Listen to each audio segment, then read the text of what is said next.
Hey everyone, my name's Brooke Dishman. I'm a golfer at SFA and I'll be reading Chapter 7, Harper's Not Happy. All the way to school the next day, Gavin repeats to himself, just today and tomorrow, just today and tomorrow, and then I'm free. He can do it. He will survive. There is a light at the end of the tunnel. He still has a smile on his face when he makes his way across the yard to where room 10 lines up. It will be so good to get back to his regular after-school routine. He slips in line in front of that really snooty girl, Antonia. She turns around and gives him a look that makes him wonder if he forgot to wash his face or something. Richard, who is a bit late getting there, moves in behind Antonia.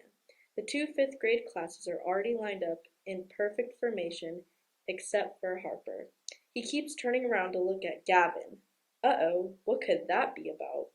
Gavin turns around, thinking perhaps Harper's mean look is aimed at someone behind him. But no, there are mostly girls behind him. Harper's scary eyes are focused only on Gavin. That snarly look is aimed at him. He swallows hard. What's he done? Why is Harper giving him that look? Unless. Gavin whips around and looks at Richard. Richard, he hisses. Whoa, that Antonio girl says. Say it, don't spray it. She wipes her face in disgust. Gavin looks around to see who might have heard her. He feels his face grow warm. You're going to get us in trouble, Antonio continues. We're not supposed to be talking. Miss Shelby Ortiz is crossing the yard towards the line. Suddenly, everyone is standing ramrod straight, staring at the back of the head of the person in front of them, lips pressed together. Miss Shelby Ortiz looks up and down the line and gives a little nod. This week's line leader, Carlos, takes the class to room 10. What did you want? Richard asks as they put their lunches and backpacks in their cubbies. How come Harper was giving me mean looks? I don't know, says Richard, but his eyes look shifty. Did you tell Harper that what I said about him? What was that? Richard asks. That I saw him steal that toy at Miss Delvecchio's store. Richard doesn't answer right away. Then he says, I don't know. Maybe I told my brother. Why would you do that? You knew he'd tell Harper. Now I think Harper's mad at me. Well, Richard starts, but he's cut off by Miss Shelby Ortiz. I'm waiting for everyone to be in their seats and ready to work. She looks directly at Gavin and Richard. They put their conversation on hold and move to their desks. As soon as they're on the yard for morning recess, Gavin corners Richard before he can run off to the basketball court. He looks around for Harper but doesn't see him. You have to tell me now, Gavin says. What do you think Harper knows? I don't know, Richard says, looking past Gavin. What's that supposed to mean? I told Darnell and I guess he could have told Harper. Thanks a lot. But maybe he didn't tell him. Yeah, right, Gavin sighs. Now what he's going to do. He looks around again for Harper. Wonder where he's at. Richard offers. He's benched today and tomorrow for not doing his homework. Gavin looks over towards the bench kids area that is reserved for students who have misbehaved, talking back to the teacher, fighting instead of using their words, not doing their homework. Sure enough, there's Harper, looking glum, with his chin resting on his palm, frowning. He probably feels that he shouldn't have to do any homework. Gavin thinks from his safe distance near the basketball court. Good, Gavin says. Maybe he'll forget all about what your brother told him by the time Monday comes. What's that? Richard says. That I said I saw him stealing. Richard could act so stupid at times. That's not exactly what I said, actually. Richard corrects him. I kind of told Darnell that you said Harper was a thief. Now Gavin has to look over his shoulder all the way home. What's the problem? Richard asks as he walks beside him. Why do you keep looking back? I'm looking to see where Harper is. Why? 'Cause he's probably after me. You're scared? What do you think? And you'd be too if someone told Harper you called him a thief. Richard raises his eyebrows as if he's thinking about the situation for the first time. Okay. We just need to go another way, like maybe down that street where the food barn is, then cut across to Ashby, then down to Maynard. We can take that to your street, but we'll be coming up to it from the other end. Simple. Not so simple, Gavin thinks, as he allows Richard to lead the way. All the way down Post, Gavin feels okay, but as soon as they reach Ashby, a busier street, he starts looking over his shoulder again, expecting to see Harper has just magically appeared behind him. Luckily, every time he looks back, he sees the sidewalk is empty. Once they reach the corner, Gavin puts a hand on Richard's shoulder. Wait! He looks both ways to see if the coast is clear. Amazingly, there's no sign of Harper, nor Darnell and Gregory Johnson.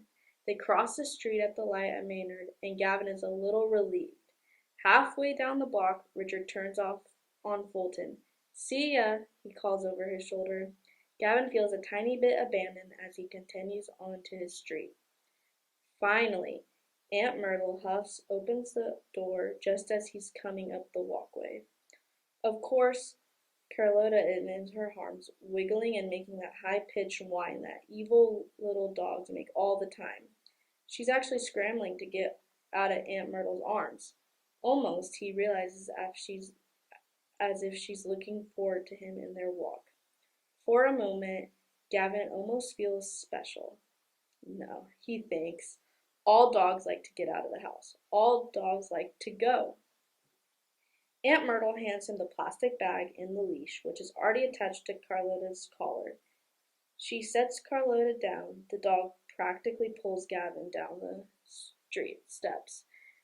He's barely able to toss his backpack onto the porch, and she grabs him away. Aunt Myrtle throws Carlotta a kiss. Goodbye, precious. Have a good time. Gavin decides to go by the park. Other folks walk their dogs there, so why not him? Aunt Myrtle didn't give him a chance to grab his board, which Richard had finally returned after dinner the previous night. But he can still go and watch the skaters. No one ever said he had to walk blocks and blocks all around the neighborhood with Carlotta. Why not just walk around the skate park? Gavin turns in that direction. He wonders if he was worried about Harper for nothing. Harper's probably at homework club.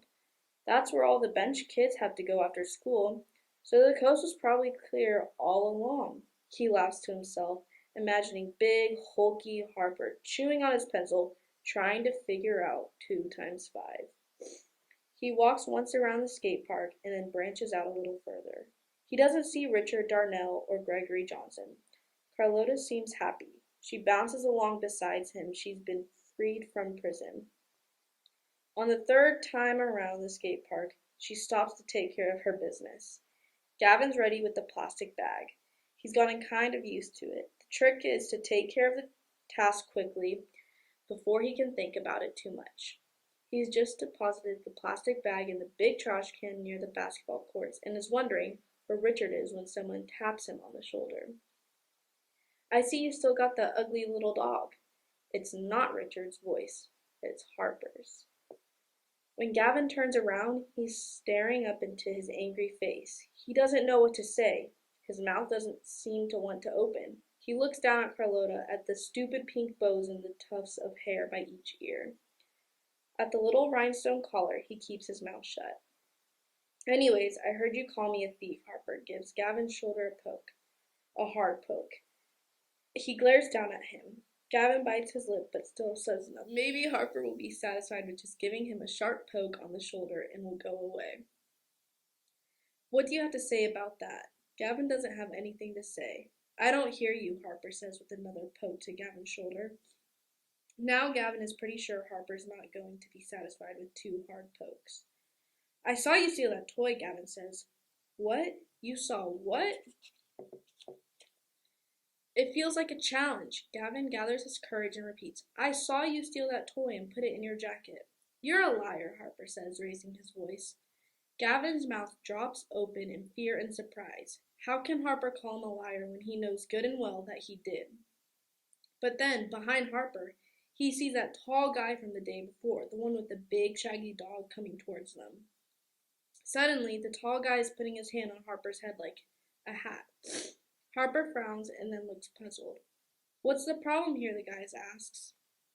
Harper wrenches around angrily and opens his mouth to protest. But he has to look up to meet the guy's eyes. And just that fact makes him get quiet real fast. I'm not liking what I'm seeing, the guy continues. I might be seeing a big bully here and I'm not liking it. Harper glares at Gavin but keeps his mouth shut. Look here, the big guy says to Gavin while staring down at Harper. I'm here every day. You let me know if you have any more trouble out of this kid, and tell me where he lives. I'll go have a little talk with his parents. Harper's eyes get big at that. Why don't you just go play in the sandbox or something and leave this little guy alone? Harper gives Gavin one more warning look, but he doesn't dare say anything. Slowly, he saunters off as if he's not one bit scared, but Gavin bets he is. Gavin doesn't get it. The tall guy hadn't been very honest or fair to Gavin just 2 days before. Why was he being so nice now? What was going on? Whatever the reason, Gavin is glad to be spared from Harper's anger, even though he doesn't know what Harper will do the next day. He hopes he'll keep that big guy in mind. Thanks, Gavin says as he starts to move away with Carlotta. Wait a sec, the guy says. He reaches into his jacket pocket and pulls out Carlotta's choo-choo. This is yours. I don't know why I kept it. Sorry. Now he gives Gavin a big smile of apology. Gavin takes the toy out of his hand, but he's still confused and a little bit annoyed that he spent part of his savings on the new chew toy. Oh well, he supposes Carlotta can't have too many choo-choos. Thank you, it's all he can think to say.